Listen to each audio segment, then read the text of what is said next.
in listen-only mode. Hi everyone, thank you for joining us today for our webinar on preparing for a career transition in finance. I'm Christine Thody, Senior Manager of Alumni Careers here at the UBC Sauder School of Business, and I'm very excited to be moderating this topic and bringing you this guest speaker. So before we get started, I have just a few things to cover, and we also actually want to get a sense of our audience. So I've got a couple of questions I'm going to pose in a moment. The presentation today, we're looking at about 25 minutes, which is going to leave us lots of time for your questions, and Tim's very excited to be able to answer those as well. I am going to ask that you hold off on your questions, but you're welcome to send them through the questions feature throughout the presentation, but we're going to hold on to them until the end, just to make sure that we're not duplicating any of the webinar content. So as I mentioned before I introduce Tim and hand everything over to him, we would like to get a sense of our audience and who you are and who's joining us today. So I have 3 questions, and if you wouldn't mind using the questions box to send through your answers, that would be great, and then I can just read them out to Tim. So our first question is, what industry are you currently working in?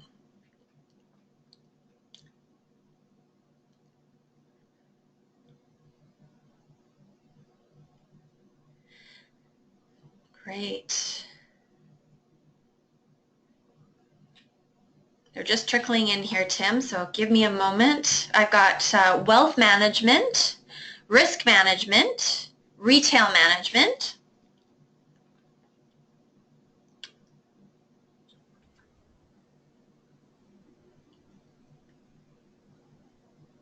Anybody else want to share what industry you're currently working in?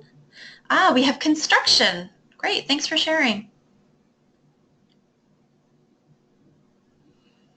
Anybody else before I move on to question number 2? Okay, I'm going to move on to question number 2. What area of finance are you most interested in working in? Again, if you can just send those through, that would be great using the questions feature.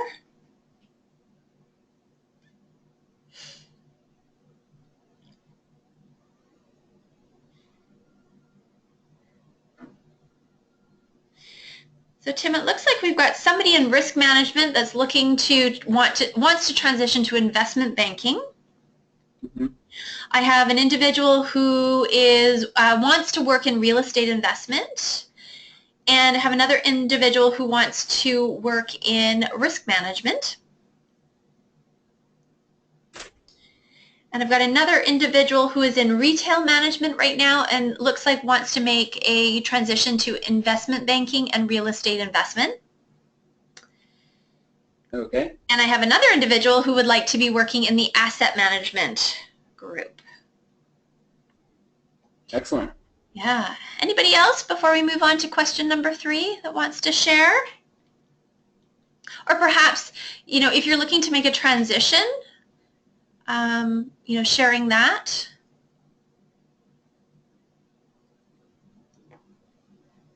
Okay, I think we're quiet. So I'm going to throw out question number 3, and that is, for those of you that are not working in finance, why is it that you want to work in finance? So what's attracting you to this career transition?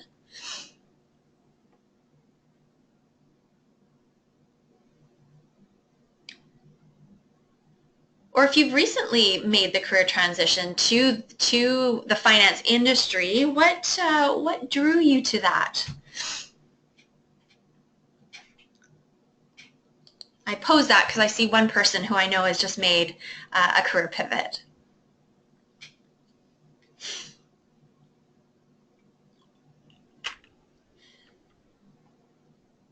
Oh, very quiet. Anybody wanting to share their story? Oh, challenging and interesting. Anybody else? Here we go. Interested in the stock market and analyzing various companies?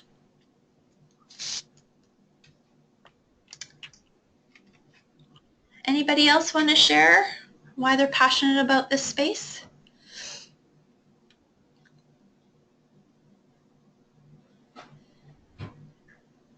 Okay, I'm going to move on just to keep things, the momentum going here, but you're welcome to share your story, and I can certainly share with Tim at the end when we open things up for questions and discussion. So Tim is CEO of the Corporate Finance Institute, a global financial training firm that provides e-learning programs and certifications to individuals at top universities, investment banks, accounting firms, and operating companies. Some of the course topics that his company covers are financial modeling, company valuation, discounted cash flow analysis, accounting fundamentals, financial statement analysis, Excel skills, and a lot more. Tim began his career in investment banking at CIBC World Markets here in Vancouver, where he was an analyst for 2 years, and then moved on and spent 3 years at Scotia McLeod in the wealth management group. He later went on to work in the corporate development groups at Goldcorp and Shumi Technologies, where he was involved with several of their acquisitions.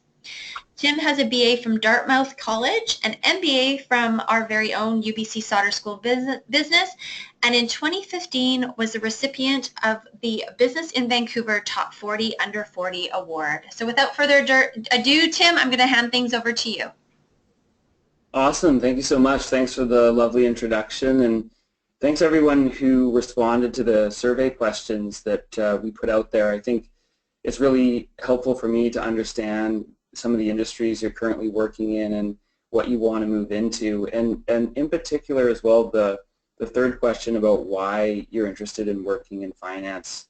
Being such a competitive industry, I always find that if you have a really compelling story about why you want to move into finance, what it is that you really enjoy about it, why you're passionate about it, that can really help you get in, and it can help with networking and moving up the ladder. So good to hear all the responses that came in there, and I'm going to try to tailor things as I go to what I heard, which was some interest in investment banking, real estate investment, risk management, and asset management. So I think we're going to be covering all of those as the presentation exists now, so that's great.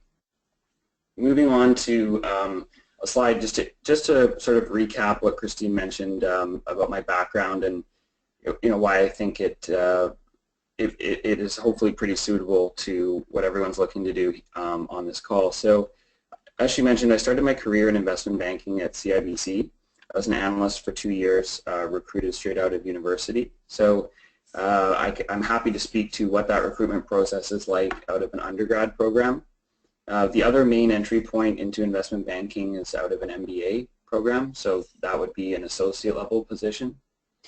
And after spending 2 years as an analyst, I moved over into wealth management, which is similar to asset management that someone on the call is interested in breaking into, except with investment management, it's just dealing with retail clients as opposed to institutional clients. And after working at Scotia McLeod for 3 years, I went back to school to Sauder to do my MBA, which was a fantastic experience. It really helped me reposition myself because I wanted to get back into more of an analytical role, like corporate development. And so corporate development is a less commonly known position, but really it's the in-house investment banking type of position at an operating company. So at Goldcorp, we were doing the mergers and acquisitions and looking to raise money as well. So I did that at Goldcorp, and then Shoes.com or Shumi Technologies, which was a Vancouver-based startup that is no longer, but was actually quite active for a couple of years, doing several acquisitions along the way. So looking at those three categories, investment banking, investment management, and corporate development, I think that rounds out quite a bit of the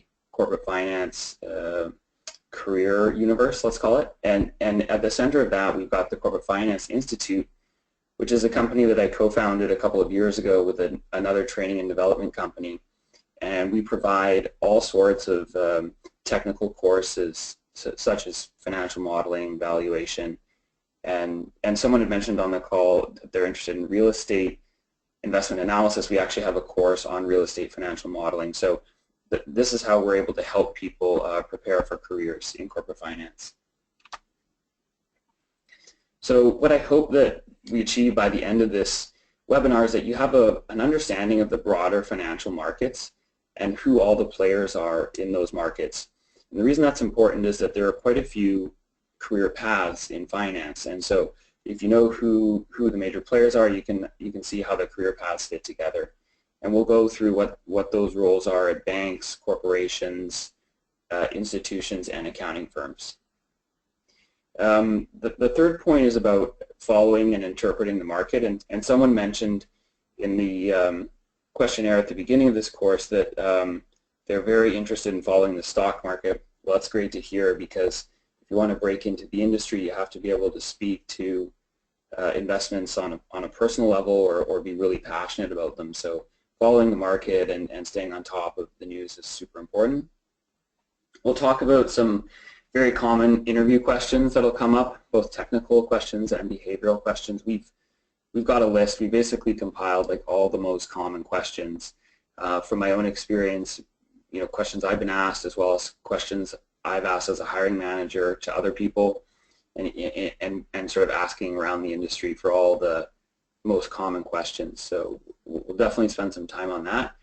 And then the last thing is I've organized what I sort of call my top 5 career hacks to get hired in finance, and these are really specific, really actionable ideas that will help you hopefully get that job you're looking for. These are things that you can implement very easily and will hopefully make you stand out. So moving on to the first point that I want to cover, which is who are the players in corporate finance or in the capital markets as well. So hopefully this schematic can shed some light. In the center here we've got banks, and banks sort of act as intermediaries between corporations on the left side of this and institutions on the right side. And using their connections, they essentially take the money that exists on the right side of this diagram from investors, and they bring it over to the corporations that need that money to build new factories, to hire people, to develop new technology, whatever it is that they need money for, and then they issue back to those investors the shares or bonds or whatever type of investment security that those investors are purchasing. So you've got this cycle between the investors that are represented by institutions. So someone had mentioned asset management as being something they'd like to do. That's what the buy side is. That's where an asset management firm would be, in that orange circle. Then you've got the corporates on the left, which is, I didn't hear this on the call, but if you wanted to work in financial planning and analysis or corporate development, or actually someone mentioned risk management, those would be some roles on the corporate side. And then in the middle of the banks, that's investment banking, sales and trading, and those type of roles that are really the connector roles between these groups. So we'll dive into more detail on each of those, but hopefully that gives a high-level overview of who's involved. And then on the top left, I've also got this gray circle of public accounting firms, because even though the public accounting firms aren't directly involved in some of these processes of capital raising or M&A, they do play a role nonetheless, and they actually have some niche groups in the accounting firms that are quite interesting and do some transaction advisory work and do some actual corporate finance type of work. So that's the fourth group that we're going to talk about. So based on that diagram of the players, we've created this career map, and this is something that we use when we advise people on career paths or help them with course development of technical skills that they need to acquire for their job. We try to look at this career map. So these 4 circles are hopefully the same, should be the same colors that are matching this diagram here, but we've just broken them down now into more specific roles. So I'll start on the top left, which is the banks, because that's probably the most common. And within the banks, we've got investment banking, which a couple people I think on this call are interested in, equity research, which supports the investment banking team by providing coverage of public companies, the sales and trading team, which consists of 2 main roles. One is sales, having relationships with investors, and the other trading, which is actually executing trades of securities. And then there's commercial banking as well, which is dealing with smaller companies that are typically looking to borrow money. So I would call those four groups the main opportunities at the banks for corporate finance. Moving over to the right side, we've got the institutions, also referred to as the buy side. They're called the buy side because they're the ones that have the money, that are investing in these securities that the banks sell. And that includes private equity, portfolio management, and portfolio management is I guess let's call it a subset of asset management. And then you've also got research roles on the buy side that are very much like equity research at the banks. However, they're just providing that research to be used in-house by the institution that's investing the money. Moving down to the bottom right, we've got the corporates. The corporates are the operating companies. These are the Gold Corps of the world, TELUS, Hootsuite, whatever it is, private, public. All of these operating companies have financial planning and analysis groups. That's FP&A. At the bottom, they have treasury groups. Treasury is where risk management is likely to fit in. So if someone on the call is interested in that, that's typically where your hedging takes place and other types of risk management. And then corporate development, where I've spent some time at a couple of different companies, is looking at mergers and acquisitions. And corporate development is working very closely with the investment banks. They're sort of on the other side of the table of the investment bankers. And finally, in the bottom left corner, last but definitely not least, we have the public accounting firms. And the public accounting firms have very deep relationships with the corporate clients.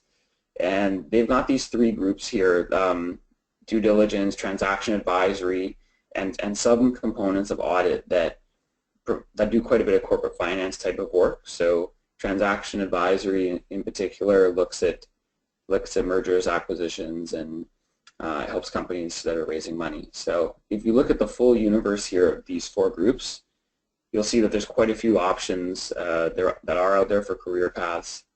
And we've got this up on our website actually. If you were to click into each of these, we go then into explaining what the personalities are that fit each of these types of roles, because there is a certain type of person that's best suited to each organization. And so if I break this down a little bit further, so here's the four categories: banks, accounting, institutions, and corporates. I'm just going to talk a little bit about the work environment and the personality that's well suited to them. So if you work at a bank, it's really important to know that pretty much all the positions are client-facing and have some type of a sales component, especially at the higher levels. The more junior level analyst type positions might not require you to interact with clients, but if you really want to rise to the top, you should be prepared to have a fairly client-facing type of role. Most of the positions are hired straight out of school, so analyst type roles are typically hired straight out of an undergrad degree. Associate type roles are hired straight out of an MBA or some other type of master's degree. The hours can vary, but they're typically quite long, and it's quite competitive with a lot of people competing for a few roles. So something to be aware of if you're trying to work at the banks, particularly investment banking, it's definitely doable, but it is very competitive. And then moving over to the accounting firms, there's sort of a mix. There's the relationship managers at the top who do have a client-facing role, but there's actually a huge section of the accounting firm that really is numbers focused and internally focused. There's a broader range of entry points into accounting. So you could come from many different types of schools, and they sort of have a broader hiring program than some of the investment banking type roles. Hours can be more like medium to long, and becoming even more relaxed as you move up. It's fairly competitive, and the career path is quite clear as you sort of work your way up through the roles and hopefully become a partner. And the third category, which is the institutional investors, that's asset management or buy side, a few different names for it. a little more internally focused than at the banks. They tend to recruit professionals from the banks. The banks are almost seen as a training ground where you can get a few years of really good experience and then move over to the buy side. They also do hire some grads directly from undergrad or MBA. The hours are still fairly long and it's quite competitive as well. But if you're a high performer and you work hard, you can also move up quite quickly and enjoy a really nice career. And then the fourth one here, this is probably the broadest category, the corporates. More internally focused in finance functions, other than investor relations, the CEO, and to a certain extent the CFO, and maybe the treasurer. Most of the other people are really just focused internally. All the information that's being produced is just used internally by the company to make operating decisions, and they tend to hire from all sorts of places. They hire from the banks, the accounting firms, institutions, and schools. So because they're the biggest category, they also hire the most broadly. They have a lot of entry-level positions and all the way up through to higher-level positions as well. There's generally a good work-life balance at the corporates. You know, I think there are some exceptions of maybe some of the larger public companies where there are groups that are working quite hard, closer to investment banking hours, but overall, I'd say it's a bit better work-life balance. And career progression varies. So at a corporate, you don't have necessarily that clear path that you have at a bank or accounting firm, where you know that every 2 years you're certainly going to get promoted or you're going to be pushed out. At a corporate, it seems that you could more likely stay there forever, really, without moving up necessarily, or you may move up quickly. It's just a little more varied.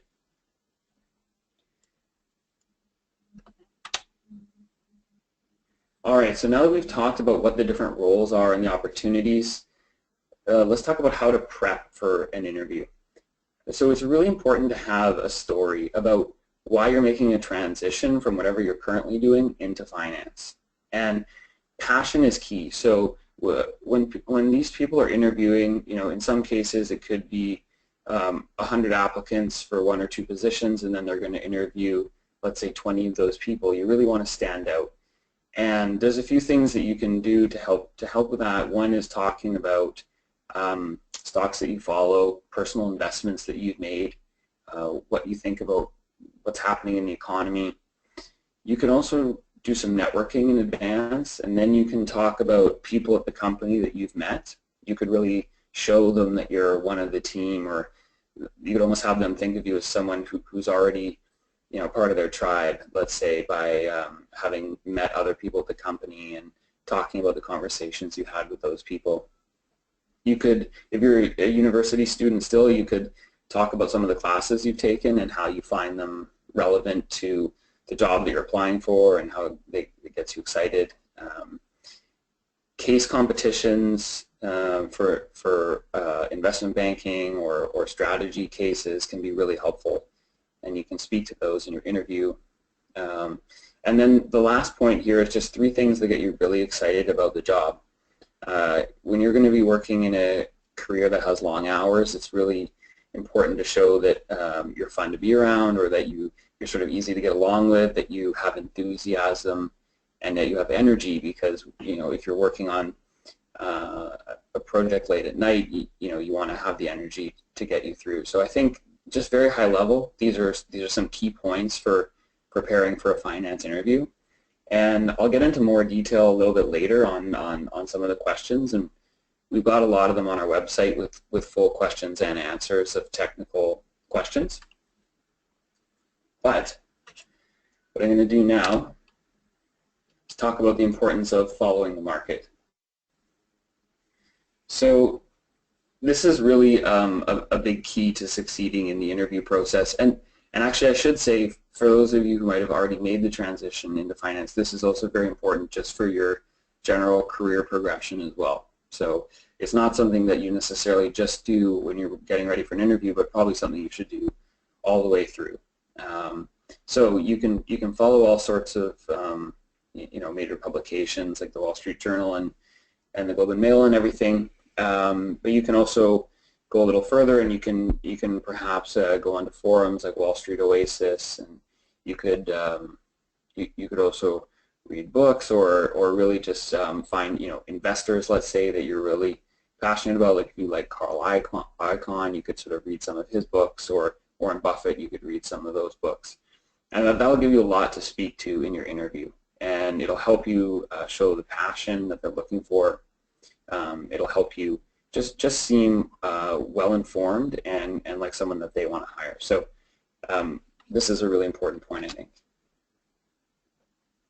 In terms of the actual questions that'll come up, there's really two main categories for finance interviews. There's technical questions and behavioral questions. And the technical questions are most likely related to accounting or finance or valuation or something like that. So examples could be asking you to walk them through the three financial statements. So describing the income statement, the balance sheet, and the cash flow statement, how those three statements all fit together, what the pros and cons of each of the statements are, or the purposes of each of them are. And that's very likely to be asked. Something along the lines of the second question here, which is, how would you value a business? If I told you about a company, if I described their operations to you, how would you actually value them?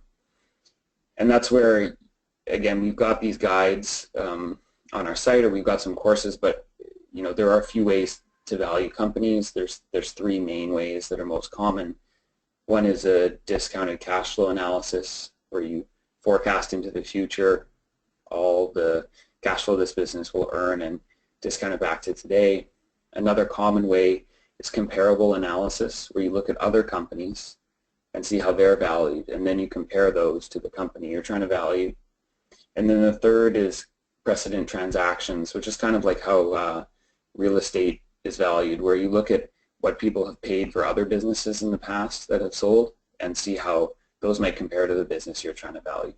So I won't dive any deeper into that, but that's kind of like a very quick overview of how you would value a business. And then you might get something that's a little bit more math related, like explain the time value of money to me, or how would you discount a cash flow, or something like that. So you can prepare for those questions by reading through the most common ones and looking at the answers. And then on the other side, the behavioral questions, in some ways harder to prepare for, but in other ways, if you have a few stories that you can draw on, then you can sort of use them and remold them for different questions. But you're very likely to be asked something along the lines of, why do you want to work at our company? Or why do you want to work in our particular group within the company?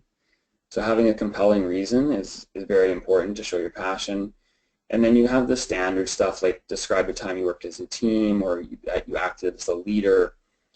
What's one of your weaknesses? That's one that people often don't enjoy or sort of struggle with, but you can also prepare for and answer quite well if you do. So that's hopefully a good overview of what the structure of a finance interview. And it's hard to say what the breakdown would be between the two, but it could easily be like 50-50 between technical and behavioral. If you're having interviews from multiple different people, then I would say, as a rule of thumb, the more junior the person is who's interviewing you, the more technical the questions will be, and the more senior the person is, the more casual and or sort of more behavioral the interview will be, and they'll be looking more at the fit of you as from a personality perspective. So now that I've covered that off, I want to get into the top 5 career hacks, because I think this part is pretty interesting, and I'm trying to give really actionable advice that people can take and that will make a difference. So with that in mind, let's move on to the first one, which is, I think anyone would be told by their career center that they should join an investment club, particularly if they're a student. So you could join a university, or you could also just look around the city and join all sorts of clubs that already exist. But I think what would really take it to the next level is if you actually start your own club. So if you're a student, you could pick a niche market within finance that you're really passionate about. Say it's an industry, like let's say a real estate investment club, or try to find something that matches your passion and hopefully doesn't exist, so you can actually be the founder of it, and then it gives you a lot more to speak to when you're talking about not only the club itself, but how you started it, and maybe it gives you examples of challenges you had to overcome to get it going. But if you want a really easy way to start a club, you could use meetup.com. And I actually have a club on meetup.com. It's Vancouver Financial Modeling Meetup, and so we try to get together every 2 months. So if you want, I'd say that's a really great career hack, is just go to meetup.com, start your own club, recruit members, and it'll give you tons of stuff to talk about in the interview process. Okay, career hack number 2 is, the standard advice is to network with people in the finance industry, your alumni, use LinkedIn, whatever means possible, and I think that's great advice, and you should definitely do it. But there are some other ways to network that are a little more, that require more of a commitment, but that therefore also produce a little more value. So one is if you register for the CFA exam, and you might not even ever have to really complete the CFA, but if you're willing to commit to register for the CFA exam, then you can attend CFA events. And CFA puts on tons of great networking events. You can have access to their job board, and in doing that, you'll meet a very high caliber of professionals, and you'll have a real reason to connect with them and reach out to them and talk to them about the exam, ask them about their career paths, and connect with them in a meaningful way. So this one is a bit more involved. It is a commitment both financially to register for the CFA and also to do all the studying that's involved with it, but it can be a big help in addition to just the technical skills that you're going to get from the CFA. There's this sort of add-on benefit of the networking that goes along with it. And I think there would be other similar societies you could join as well or register for. The Chartered Business Valuator degree, CBV, I'm not as familiar with their networking events, but I imagine they have some as well, and it's a really great way to network. So look at what types of organizations are out there that you can join and network in. Okay, number 3, I'm probably going to spend a little more time talking about how you can use this. So I think standard advice, as I already said earlier, is to follow the markets. So you can subscribe to Bloomberg, Google Finance, Yahoo Finance, etc. You can subscribe to Seeking Alpha. But here's something that requires more work, but will give you a really big benefit, which is you can actually publish articles on Seeking Alpha. Seeking Alpha is a crowdsourced equity research platform. And there's 2 categories of articles. There's unpaid and paid articles, essentially. So I think I haven't done an unpaid article before, but I have published probably about 100 paid articles on Seeking Alpha, just for fun, sort of. But and I think the free ones have a lower threshold. But if you pick an idea or a company, do your research, write an article, and publish it on Seeking Alpha, I think that gives you a huge extra layer of credibility if you're talking to someone in an interview about a stock idea. Because a lot of times you'll get the question, oh, pitch me a stock or tell me about an investment that you like. Well, you can say, well, in fact, I actually wrote an article on Seeking Alpha about this stock, and here's all the reasons why I like it, and here's why I was right or wrong since that article was published. And even if you're wrong, I don't think it really matters at all. I think just being aware and learning from it is super important. So, this is probably actually my favorite career hack is to try to do this. I don't think many people have done this. I have seen a couple people do it before, and as I said, I have published quite a few on there myself. But if you're willing to go through the effort, then you'll get a huge reward. And it may take a few tries. They do have a fairly real standard where if it's not of the quality, then it won't be approved, but they do allow you to go back and refine and work on your article. So something that I highly recommend. Okay, and career hack number 4, participating in case competitions within your school. I think that's always recommended by the Career Center, and you should always do it. But there are a couple of next level competitions, especially for the people on the call who said they were interested in investment banking. And I don't know if you're students or not, but if you're a student, you can register for the NIBC, which is the National Investment Banking Competition. It was started by UBC students, and it's sort of unofficially run by some arm of the UBC Finance Club. So the NIBC is well regarded internationally. It gets entrants from all the top US business schools, all the top Canadian business schools. So if you enter that competition and you have that on your resume and you have that experience, I think that really shows you're very committed to the industry.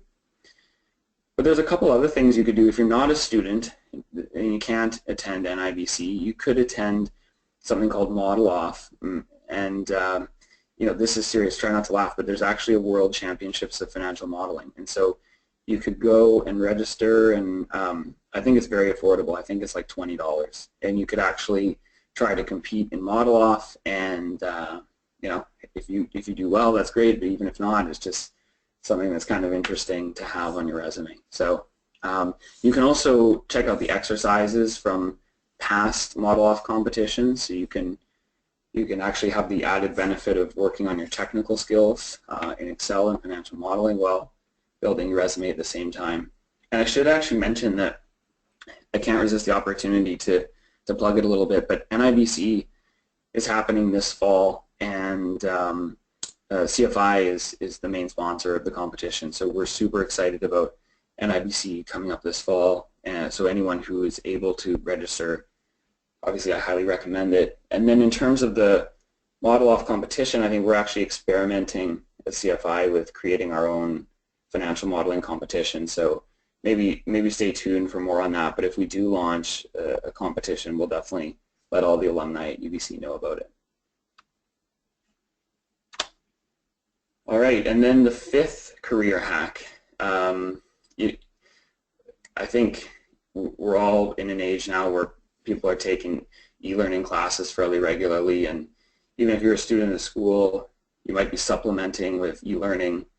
But if you're not in school, you know, hopefully you're continuing to learn and develop with online courses, either through Sauder or other means. But and of course we provide all sorts of e-learning courses. But the way I would use the courses to have a career hack that's kind of the next level is think about the main companies that you want to work for. And let's just say, for example, it's TELUS, just to pick a name at random. What you could do is you could actually take a couple of financial modeling courses, you could get the templates, become pretty familiar with the process, and then you could try to build a financial model of the company that you want to work for. So you could do your research on TELUS, and you could get information about their past financial performance, and you could try to project it into the future.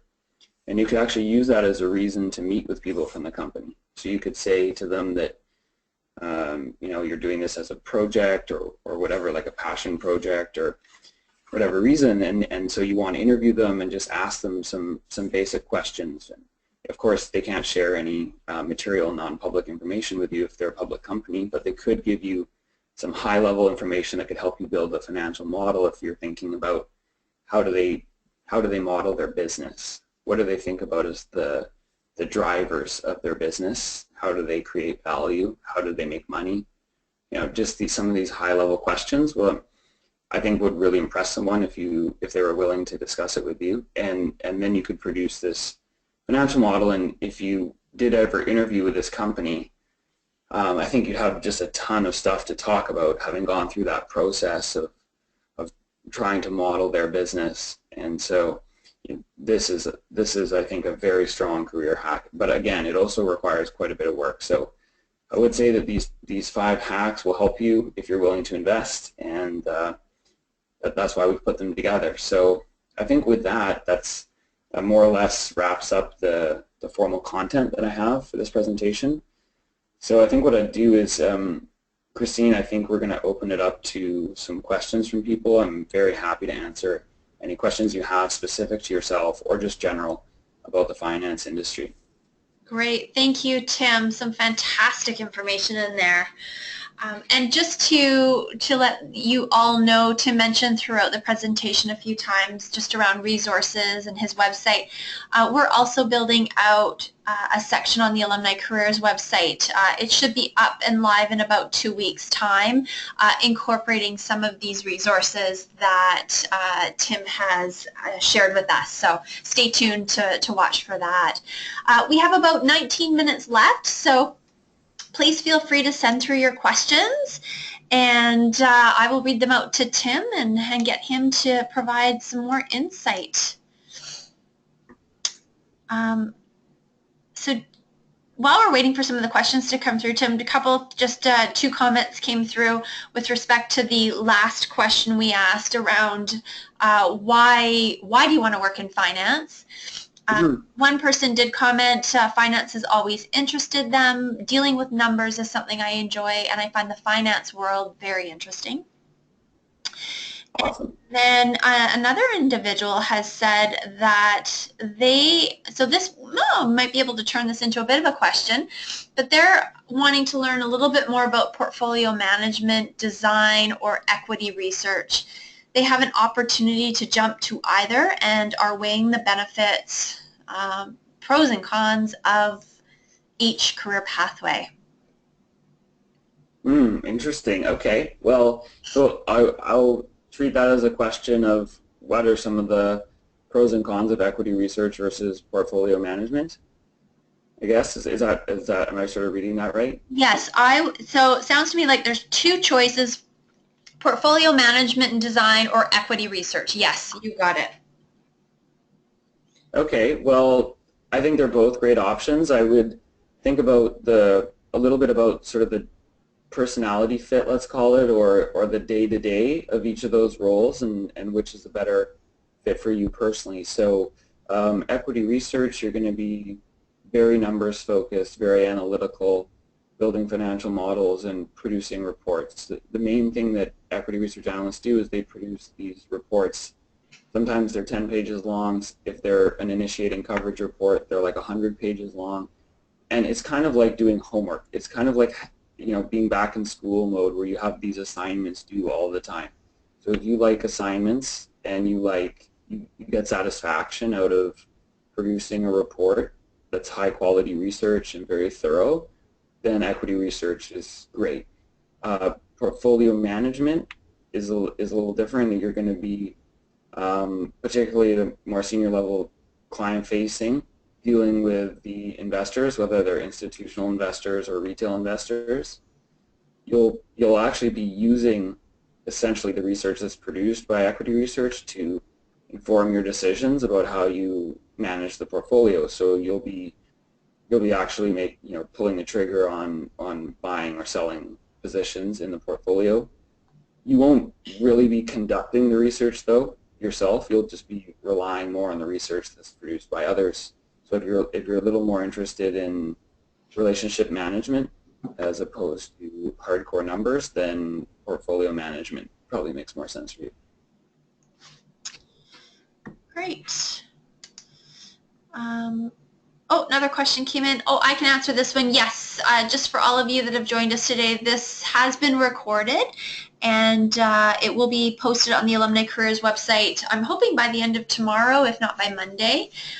And it will also be sent out to you a little bit later today if you'd like to watch it again.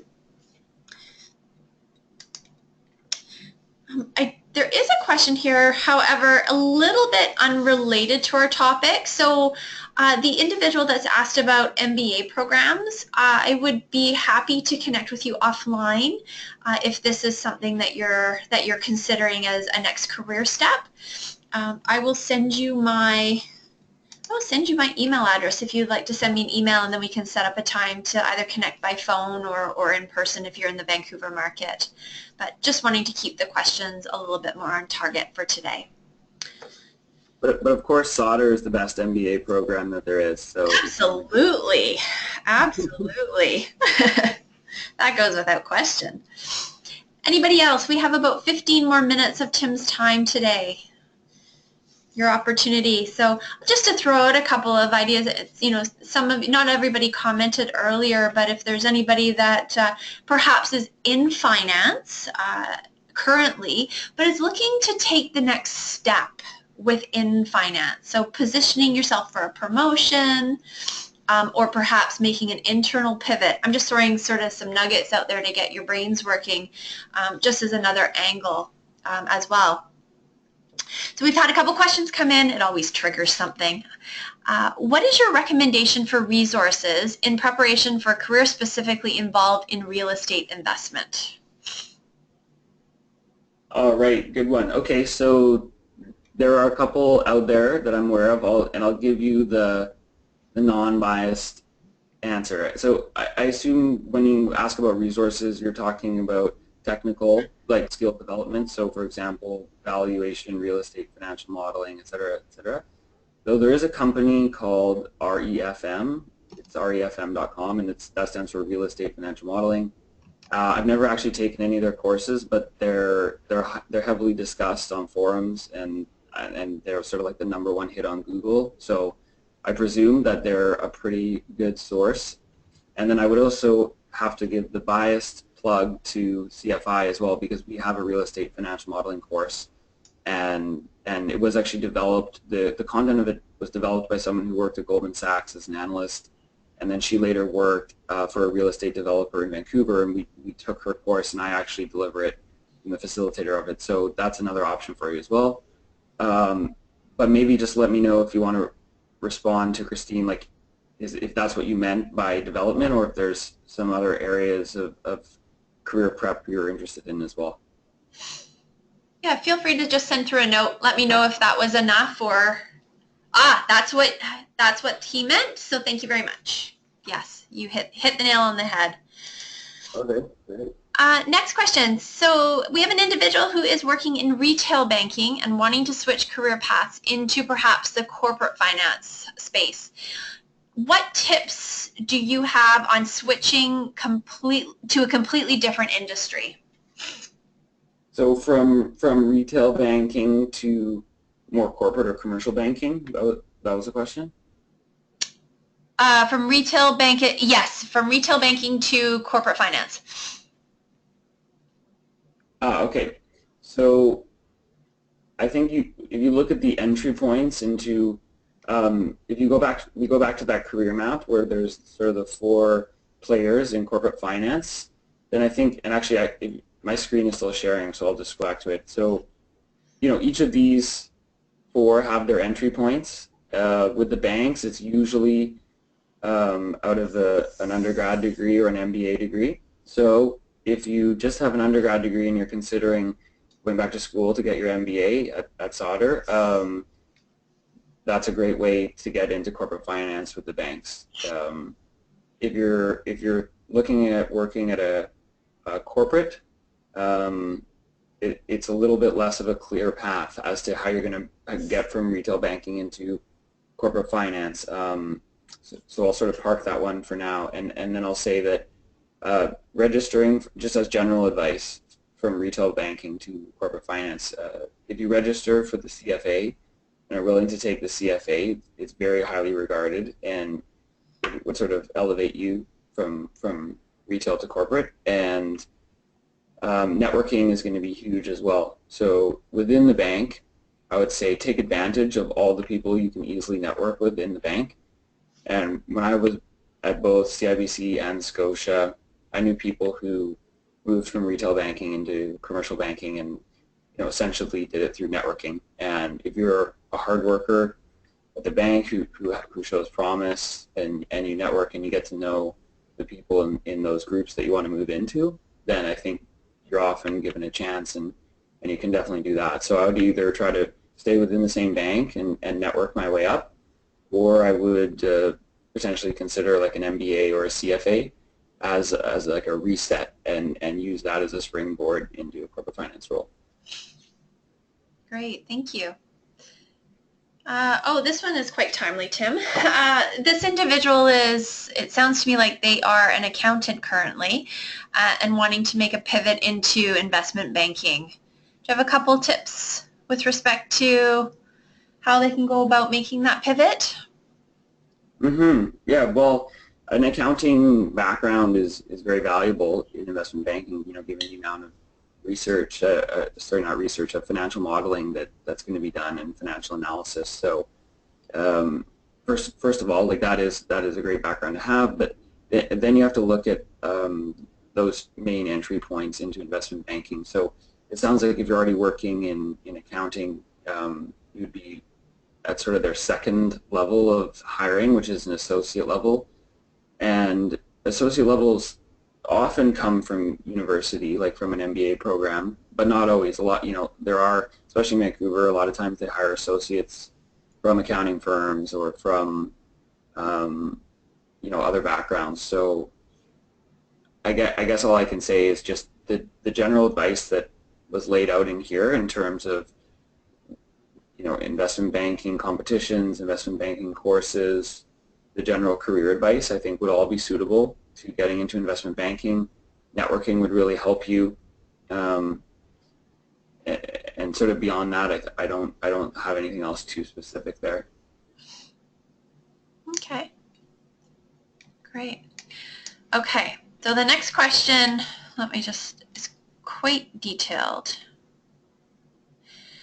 Oh, interesting. Okay, so this is actually, she's looking for some insight from the perspective of a hiring manager.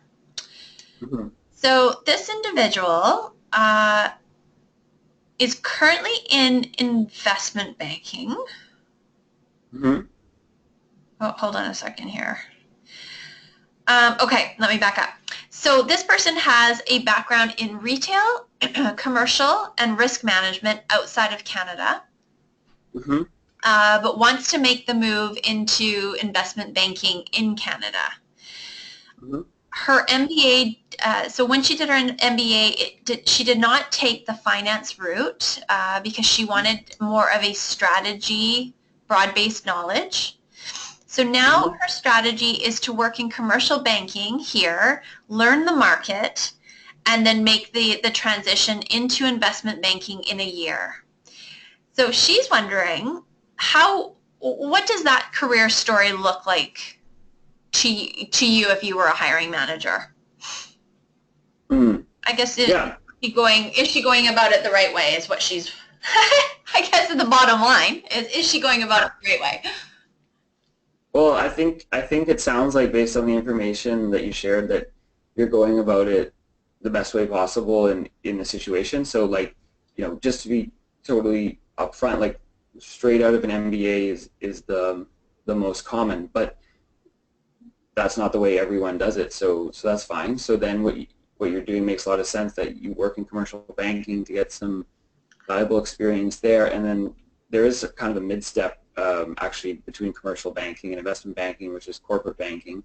So corporate banking, I don't need to tell you what it is. I guess you're working in commercial banking, so you would know. But like I think that's a really good step between investment and commercial, and is a little bit of an easier step through networking and sort of moving up at the bank, and then from there there's mid-market investment banking, which is like a little bit smaller than regular investment banking, and then full-on investment banking. So I guess to the extent you're able to network your way up through those levels, that sounds like a great approach, and maybe supplement with, you were saying you took strategy in the MBA program and not finance, which is totally fine. Maybe you supplement it with some CFA or other courses that you take, and that gets you up on the technical skill side. Great. Fantastic. Hopefully that answers your question, and I know Tim would be more than happy to, and even myself as well. We can certainly talk offline around how you're positioning yourself for your next steps in your career through Alumni Career Services. Okay, we are at 5 to 1, so we've got time for perhaps one more question. I'm just going to keep my eye on the time, Tim. So I've got an individual, let me just see here, is moving from, so one of our guests today is moving from retail management to retail banking Oh, I'm sorry. So the question is moving from retail management to retail banking a good transition in order to potentially gain experience to eventually make a pivot into investment banking or corporate finance? What are your recommendations? That's a good question. I guess, um, well, Christine, maybe you can just ask is, so from retail management, do they mean like a retail store, like working in retail, like let's call Lululemon like retail? I wonder if that's what they mean. Yes. The individual says yes. Okay, yeah. So working then moving into retail banking is kind of like a logical entry point into it. It's not a super common path to go from retail banking to investment banking. So it's possible, but you would be a bit of an outlier. I think moving from retail banking into commercial banking is quite common and super doable. And then, as I was saying for the other question earlier, like beyond commercial banking, there's corporate banking, uh, which can be like a very rewarding and great career profile. And if you go, so if you're going into retail, it makes sense, and then you go into commercial, and from commercial banking, a lot of times commercial bankers get hired by their clients, so uh, you may be you may be servicing private companies in the Vancouver area that are like high growth, really exciting businesses, and you may have the opportunity to go work for them in corporate finance, like in sort of in-house for them in more of a corporate finance type role. So it's definitely a good path. And if you're coming from retail management, other than going back to school and doing like an MBA or a CFA, I guess retail banking probably is the most logical way to get in. So sounds good. I would just try to maybe supplement it with CFA or an MBA or something like that to really make sure you've got the technical skills down as well. Mm-hmm. Yeah, great suggestion. And a big thank you from this individual. Great. Okay, where are we? We're at 12:57. Okay, so I've got probably time. Oh, 12:58. Okay, I've got time for one more question. So an individual that's joined us today is not working in finance at all and looking to make a transition into portfolio management or private wealth management. They have a bachelor in real estate from UBC and has also has experience managing personal and family investment portfolios. So do you have any high-level tips on how to transition into finance? Well, I think if so, one option that was put out there was uh, like a personal was a personal banker or investment management slash private banker. I think that path is very doable because there's a huge sales component to it. So it's very common for people to come from other industries that are not finance at all and become, let's call them investment advisors or private bankers or wealth managers, that whole group of professionals. Very common. Like when I worked at Scotia McLeod in wealth management, I came in through finance, but a lot of my peers were totally non-finance backgrounds, but they were really good relationship managers. They were entrepreneurial. They could really like hustle up some business, and so if you go that path, then it's definitely a fit. Doesn't really matter as much. In terms of portfolio management, if it's institutional portfolio management, that's a lot harder to break into from other careers. They typically tend to hire people who have CFAs and straight out of either a BCom degree or they hire them from a bank or some other type of finance position. But if it's retail portfolio management, which is kind of like an investment advisor as well, like similar to the other option, then I think that's very doable especially if you were saying like you manage some of your own investments or family investments, like that's going to be a huge asset as well. Great. Well, we are right at 1 o'clock. So Tim, thank you very much. You have given us lots of gems, nuggets, and some really solid information. So I hope that you all have found it very, very valuable. Just want to extend, of course, if you are very, looking at wanting to make a pivot, or put together a strategy, Alumni Career Services is here to support you through that process, so you're welcome to reach out anytime. And at this point, I'm going to say thank you, Tim. We greatly appreciate you taking time out of your busy schedule to join us today. And I look forward to seeing all of you again at our next webinar at the end of the month. So take care, and thank you again for joining us. Bye for now.